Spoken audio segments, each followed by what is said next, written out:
Olá, alunos, tudo bem? Meu nome é Fernanda, eu vou ser professora de vocês nesse módulo de Bioquímica. É um prazer imenso estar aqui com vocês. E essa primeira aula, a gente vai falar um pouquinho sobre os princípios da bioquímica. Vamos começar entendendo a importância dessa bioquímica. A bioquímica é uma disciplina que estuda as biomoléculas, ou seja, ela estuda as moléculas que compõem todo o nosso organismo.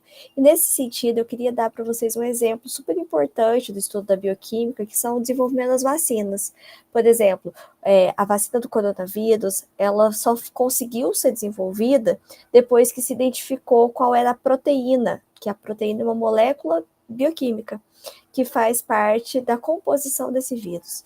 E aí, a partir disso, foi possível identificar, mapear melhor esse vírus e, consequentemente, fazer o desenvolvimento da vacina.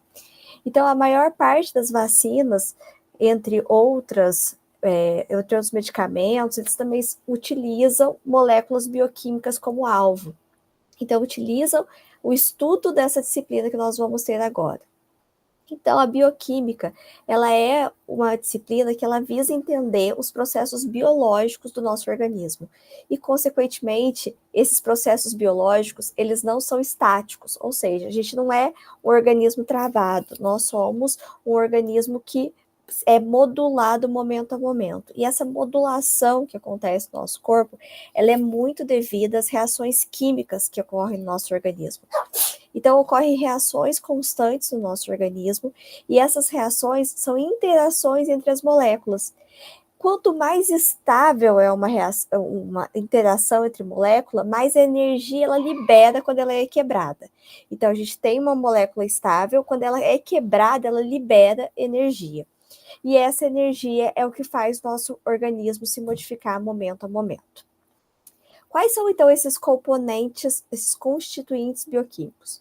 Nós temos as matérias chamadas de orgânicas e as matérias inorgânicas. Então, de maneira geral, os constituintes bioquímicos do nosso corpo são água e minerais, carboidratos, lipídios, proteínas e o ácido nucleico, que é o nosso DNA e o nosso RNA. Mas dividindo isso em orgânicos e inorgânicos, a gente vai ver que a matéria inorgânica, que são substâncias que não possuem átomos de carbono, como a água molécula é H2O, duas moléculas de hidrogênio e uma molécula de oxigênio. Os sais minerais e a água, eles não possuem átomos de carbono, por isso são chamados de inorgânicos. E eles são cerca de 80 a 90% do nosso organismo. E os orgânicos, por sua vez, são os constituintes estruturais do nosso organismo, é o que dá estrutura, o que dá forma, o que dá função ao nosso corpo, que são proteínas, carboidratos, lipídios e o DNA e RNA, que são os ácidos nucleicos. Então, em conjunto, os orgânicos e os inorgânicos vai formar o organismo como um todo. Então, só para a gente entender melhor aí a bioquímica dentro do espectro do nosso corpo, aqui nessa primeira imagem, nível 4, nós temos o nível da célula. Então, na célula, nós temos diversas organelas, e o nosso corpo é formado por um conjunto de células. A partir daí, nós temos o nível 3, que são as moléculas de uma complexidade um pouco maior.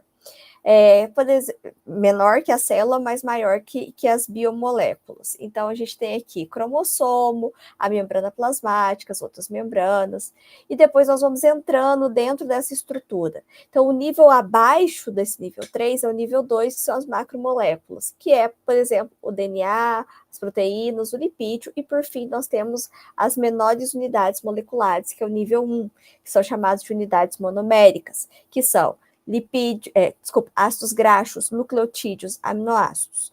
Então, a menor unidade, ela vai crescendo. Então, para entender melhor, nucleotídeos, um conjunto de nucleotídeos vai formar o DNA. O conjunto do DNA vai formar os cromossomos. O conjunto dos cromossomos vai estar dentro do núcleo celular e vai ajudar na formação da célula.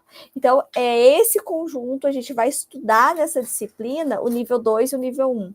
Então, nós vamos estudar da menor unidade das biomoléculas e as macromoléculas, ok? Vamos lembrar lá do ensino médio, só fazer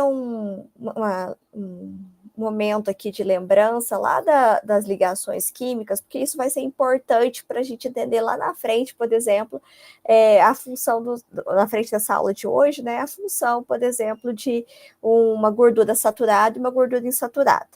Então, lembrando lá de reações químicas que nós vimos isso, lá no ensino médio, nós temos basicamente 3 tipos de ligação química. As ligações covalentes, que são ligações chamadas fortes, extremamente fortes, ou seja, quando quebradas, liberam muita energia. As ligações iônicas, que são ligação de compartilhamento de elétron. A ligação de compartilhamento de elétron, um dá e outro recebe. Elas são estáveis, mas têm uma estabilidade dinâmica, ou seja, quando quebrada, libera energia, mas não tanta. O exemplo de ligação iônica é o sal de cozinha, NaCl. Então, quando você coloca o sal na água, ele dilui. É uma ligação estável, mas não tão forte, porque ela dilui na água. E as ligações metálicas, por exemplo, são as ligações, que é o último tipo de ligação que a gente vai falar, é uma ligação extremamente forte, que são as ligações do metal. Muito difícil de ser quebrada, mas quando quebrada, libera muita energia. Então, se a gente colocar em força de liberação de energia, a gente tem metálicas, covalentes e, por fim, iônicas. No nosso organismo, nós vamos ter muitas ligações covalentes e muitas ligações iônicas. Quando é covalente, quebrada, libera muita energia. Iônica, quebrada, libera moderada energia.